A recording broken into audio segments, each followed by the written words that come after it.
નર્મદામાં મનસુખ વસાવા ચૈતર વસાવા સામસામે મનસુખ વસાવાના ચૈતર વસાવા પર આરોપ ચૈતર વસાવાએ અધિકારી પાસે 75 લાખ માંગ્યા જો માંગણી કરી હોય તો પુરાવા આપો તેવું ચૈતર વસાવા કહી રહ્યા છે પુરાવા નહીં આપો તો કાયદેસરની કાર્યવાહી કરીશ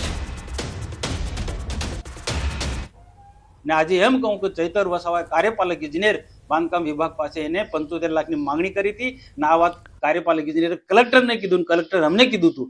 અને આવા ભૂતકાળમાં પણ 2 થી 4 એવી ઘટના જે ફોરેસ્ટ સાથે કે બીજા એ પણ એ સમય આવશે ત્યારે બધું એનો આંકડાકીય માહિતી આપીશું.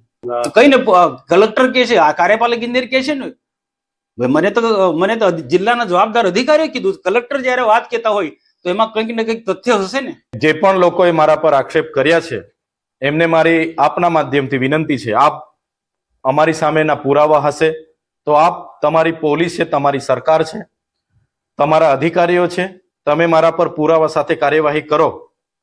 અગર જે પણ મારા પર આક્ષેપ કરશે અને પુરાવા રજૂ નહીં કરે અને પાયાવિહોણો આક્ષેપ કરશે તો અમે એમના પર લીગલી કાર્યવાહી પણ કરીશું. જૂનાગઢના માણાવદરના ધારાસભ્યનો વિડીયો વાયરલ થઈ રહ્યો છે. ધારાસભ્ય અરવિંદ લાડાણીનો વિડીયો વાયરલ થઈ રહ્યો છે. શહેરનો વિકાસ ગમતો નથી, ગામડાનો વિકાસ કરવો છે તેવું તેમણે કહ્યું છે. શહેરમાં અમને ગમતું નથી. વિડીયો સોશિયલ મીડિયામાં વાયરલ વિડીયો થતા ધારાસભ્ય ટ્રોલ થયા. ઘણી ચોખવટ કરી, અમે ગામડા ભેગા જ છીએ, ગામડાનો વિકાસ કરવો એ જ અમારી નેમ છે. મિત્રો, હું આજે પણ ગામડામાં જ રહું છું. દિનેશભાઈ ગામડામાં રહીએ. સિટીમાં અમને ફાવતું નથી, સિટીનો વિકાસ અમારાથી દેખાતો નથી. અન્ય સમાચાર મહેસાણાથી વડનગર સિવિલ સુપ્રિન્ટેન્ડન્ટ લાંચ લેતા ઝડપાયા છે. ડોક્ટર હર્ષિત પટેલ 20,000ની લાંચ લેતા ઝડપાયા છે. કોન્ટ્રાક્ટ પરની ગાડીનું બિલ મંજૂર કરવા માંગી હતી લાંચ. મહેસાણા એસીબીએ છટકું ગોઠવી ડોક્ટરને પકડ્યા છે. તો મહેસાણા એસીબીએ કરી છે સફળ ટ્રેપ.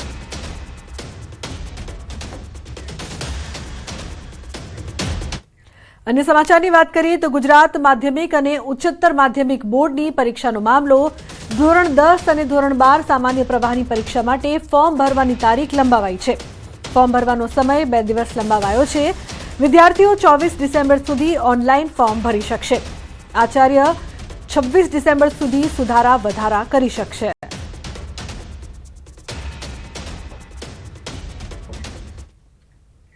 સુરતના ઝાપા બજાર દેવડી સંચાલકોની જો હુકમીનો મામલો.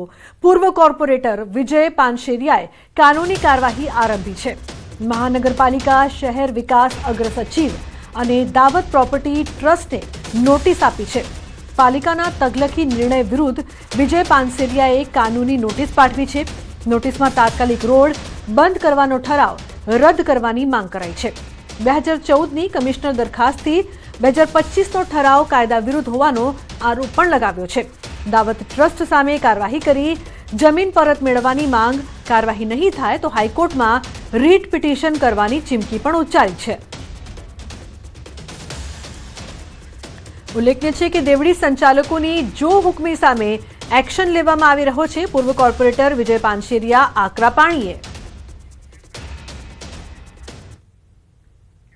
રાજકોટના વેપારી વગર વાંકે મુકાયા છે મુશ્કેલીમાં. આશીર્વાદ એજન્સીના માલિક દિલીપભાઈ રૂઘાણી નામના વેપારીના ખાતામાં કોઈ સાયબર ફ્રોડ એકાઉન્ટના 1500 થી 2000 રૂપિયા એકાઉન્ટમાં જમા થયા હતા, જેના કારણે આંધ્રપ્રદેશની સાયબર ક્રાઇમ બ્રાન્ચે છેલ્લા 1.5 મહિનાથી તેમનું એકાઉન્ટ સીઝ કરી નાખ્યું છે. આ અંગે વિજયવાડાની સાયબર ક્રાઇમ પોલીસે વેપારીએ તેમને નોટિસ પણ આપવામાં આવી છે, પરંતુ અનેક વખત સાયબર ક્રાઇમનો સંપર્ક કરવા છતાં હજુ સુધી કોઈ ઉકેલ ન આવતા વેપારીના તમામ વ્યાપારી વ્યવહારો જે છે તે અટકી પડ્યા છે. ત્યાં ફોન કરીશું તો ફોનનો કોઈ જવાબ નથી આપતો અને અહીંયાથી કહીએ છીએ બેંકમાં તો એવું કહે છે તમારે ત્યાં રૂબરૂ જવું પડશે. હવે તમે સમજો, આજે હું રાજકોટ ગુજરાતમાં બેઠો છું, વિજયવાડા સાયબર સેલ હું કદાચ જઈને બી આવું ને તો ઓછામાં ઓછો 5-6 દિવસ થાય, 15-20 હજાર રૂપિયાનો ખર્ચો થાય. હવે એક નાનકડી 1500-2000 રૂપિયાની કદાચ એમાઉન્ટ કેટલી છે મને ખબર નથી, હશે એટલી હશે, પણ એના માટે થઈને આજે હું મારા 5 દિવસ ધંધો બંધ કરું, 15-20 હજાર રૂપિયા ત્યાં બગાડું. આ કેટલું યોગ્ય છે? આમાં સરકારે કંઈક કરવું જોઈએ. સુરતમાં લૂંટેરી દુલ્હન ગેંગનો પર્દાફાશ થયો છે. ચોક બજાર પોલીસે મહારાષ્ટ્રથી 2 આરોપી ઝડપી પાડ્યા છે. લૂંટેરી દુલ્હન રેખા દેવી યાદવ સાથે અજય ઉર્ફે સોનુ ગુપ્તાની ધરપકડ કરવામાં આવી છે. ચોક બજાર પોલીસ ટીમે લૂંટેરી દુલ્હન ગેંગના 2 આરોપીઓને મહારાષ્ટ્રના બોઈસરથી ઝડપી પાડ્યા છે. તો ચોક બજાર પોલીસને મોટી સફળતા હાંસલ થઈ છે. ફૂલહારથી લગ્ન કરી રૂપિયા 1.30 લાખ લઈને દુલ્હન ફરાર થઈ ગઈ હતી. લોકોને શિકાર બનાવનાર ગેંગનો ખુલાસો થયો છે. તો પોલીસ કમિશનર અનુપમસિંહ ગહેલોતના માર્ગદર્શન હેઠળ કામગીરી કરવામાં આવી છે. ટેકનિકલ એનાલિસિસ અને વોચ દ્વારા આરોપીઓની ધરપકડ કરાઈ છે. જેવા છે પીએસઆઈ પકડી લીધેલા અને પૂછ્યું. એના પછી જે બીજા રેખાદેવી ત્યાં હતા એમની તપાસ કરી, તે મળી ગયા. એ બેજ ઉપર લાવી અટક કરી અને આગળની કાર્યવાહી કરવામાં આવે છે. એમની પાસેથી 1,10,000 રૂપિયા લઈ ગયા છે, જે લગ્ન કરવાની લાલચ આપી અને અહીંયા એના માટે 1,10,000 લઈ ગયા છે. અને પગમાં પહેરવાના ઝાંઝર એ આમને આપ્યા હતા ફરિયાદી પક્ષે. આના સિવાય હજી સુધી કોઈ બીજી ફરિયાદ આવી નથી. અરવલ્લી બચાવો અભિયાનની જિલ્લામાં શરૂઆત. અરવલ્લીની ગિરિમાળા બચાવવા ગામે ગામ સંપર્ક કરાશે. જિલ્લા કોંગ્રેસના પ્રમુખ અને કાર્યકરોએ રેલી સ્વરૂપે આવેદન આપ્યું છે. ઇન્ચાર્જ કલેક્ટરને આવેદન આપી નિર્ણય બદલવા માંગણી કરી છે.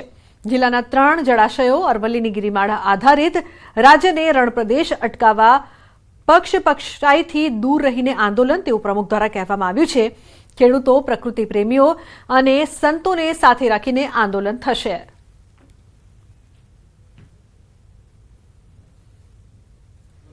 આ જો નદીઓ જીવિત હોવાનું એકમાત્ર કારણ હોય તો અરવલ્લીની હારમાળા છે. રણ પ્રદેશ અટકાવવાની પણ વાત છે. આદિવાસી સમાજ એ પણ મોટે ભાગે આ અરવલ્લી જિલ્લાની જે અરવલ્લીની હારમાળાઓ છે ત્યાં પોતાનું પશુપાલન પણ કરે છે. અને અરવલ્લી જિલ્લાની અંદર મુખ્ય વ્યવસાય ખેતી અને પશુપાલનનો હોય ત્યારે જો અરવલ્લી નહીં બચે તો ખેતી અને પશુપાલનનો વ્યવસાય પણ બંધ થશે. હિંમતનગરના મોતીપુરા ચોકડી ખાતે કોંગ્રેસે ધરણા કાર્યક્રમ યોજ્યો હતો. રાજસ્થાનમાં અરવલ્લી પર્વતમાળા બચાવવા માટે સ્થાનિકો આંદોલનને કોંગ્રેસે સમર્થન આપ્યું છે. અરવલ્લી બચાવવા માટે સમગ્ર લોકો જોડાયા છે. ત્યારે હવે કોંગ્રેસ પણ આ મામલે વિરોધ દર્શાવશે. અરવલ્લી પર્વતમાળા સમગ્ર ઉત્તર ગુજરાત સહિત રાજસ્થાન અને ઉત્તર પ્રદેશ સુધી ફેલાયેલી છે. કોંગ્રેસ આગામી સમયમાં ઉગ્ર આંદોલન કરશે. હજારો વર્ષ પુરાણી જે અરવલ્લીની ગિરિમાળાઓ છે એનું નિકંદન કાઢી અને એનો માઇનિંગ કરવાનું કે આ બધી પ્રવૃત્તિ જે કરવાનું કાવતરું કરવામાં આવ્યું છે એનો કોંગ્રેસ પાર્ટી સખત શબ્દોમાં વિરોધ કરે છે. ચાંદીના ભાવ ફરી એક વખત સર્વોચ્ચ સપાટીએ પહોંચ્યા છે. 1 કિલો ચાંદીના ભાવ 2.14 લાખે પહોંચ્યા. આજે ચાંદીની બજાર ખુલતાની સાથે જ 6,000 રૂપિયાનો ઉછાળો આવ્યો હતો. માત્ર ડિસેમ્બર મહિનામાં જ 35,000 જેવો મોટો ઉછાળો જોવા મળ્યો છે. ચાંદીના ભાવ વધારા પાછળ રશિયા યુક્રેન યુદ્ધ જેવી ભૌગોલિક તણાવની સ્થિતિ, ડોલર સામે રૂપિયો નબળો પડી રહ્યો છે. ઉપરાંત સોલાર પેનલ તથા ઇલેક્ટ્રિક વ્હીકલ જેવા ઉદ્યોગોમાં વધતી જતી માંગ જવાબદાર છે. રાજકોટના જ્વેલરી એસોસિએશનના પ્રમુખે જણાવ્યું હતું કે જો વૈશ્વિક સંજોગો આવા જ રહ્યા તો આગામી 6 થી 8 મહિનામાં ચાંદી 2.50 લાખ સુધી પહોંચી શકે છે. ચાંદી આજે નવો વાયદા બજારમાં નવો હાઈ કરેલ છે, એટલે કે 2 લાખ અને અત્યારે 14,400નો ભાવ આપણે ગણી શકીએ. તો એમાં અત્યારે આપણે જોઈ રહ્યા છીએ આગામી દિવસો મહિનાઓમાં 75-77 સેન્ટ ઉપર જાય તો નવાય નહીં. એટલે કે આપણે જો વાયદા બજારની વાત કરીએ, જે વાયદા બજારમાં MCX આપણે કહીએ એમાં જે સિલોનો ભાવ કહીએ તો એ 2.5 લાખ પહોંચે તો નવાય નહીં. અમે 6 થી 8 મહિનામાં 2.5 લાખ રૂપિયા સિલ્વરનો ભાવ જોઈ રહ્યા છીએ.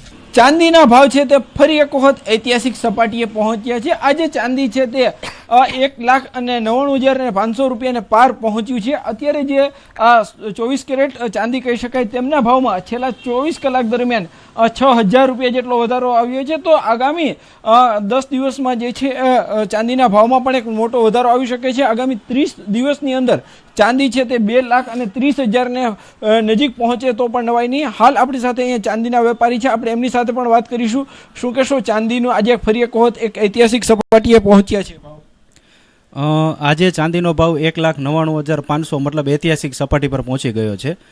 એનું કારણ છે કે અમેરિકામાં જે 0.25% જે વ્યાજદર ઘટાડો આવ્યો પ્લસ ઇન્ડસ્ટ્રીયલ ડિમાન્ડ અને હવે નેક્સ્ટ ટાર્ગેટ તમે ગણી શકો $75 મતલબ 2,30,000 સુધી ચાંદીનો ભાવ જઈ શકે આરામથી. ચોક્કસથી જે રીતના ચાંદીના ભાવ છે તે જે વધ્યા છે અને રાજકોટમાં એક બહુ જ મોટો જે છે ચાંદીનો ઉદ્યોગ આવેલો છે. અહીંયા ચાંદીની જે અલગ અલગ જે દાગીનાઓ હોય છે તેમના જે દાગીનાઓ હોય છે તે દેશભરમાં જે એક્સપોર્ટ થતા હોય છે, આઉટ ઓફ કન્ટ્રીમાં પણ એક્સપોર્ટ થતા હોય છે. અત્યારે ચાંદીમાં જે ભાવ વધારો આવ્યો છે તેની અસર છે તે જે જોવા મળી રહી છે. તો બીજી તરફ ઇન્વેસ્ટરો માટે પણ આ જે સમય છે તે સુવર્ણ સમય કહી શકાય અને ચાંદીમાં જે જાણે ચાંદી હોય તેવો જે છે રોકાણ કરવા માટેનો આ સમય છે તે માની રહ્યા છે. તો આગામી દિવસોમાં હજી સોના અને ચાંદીમાં બંનેમાં ભાવ વધારો આવી શકે છે. હાર્દિક જોશી, ન્યૂઝ 18 ગુજરાતી, રાજકોટ. આગામી 27મી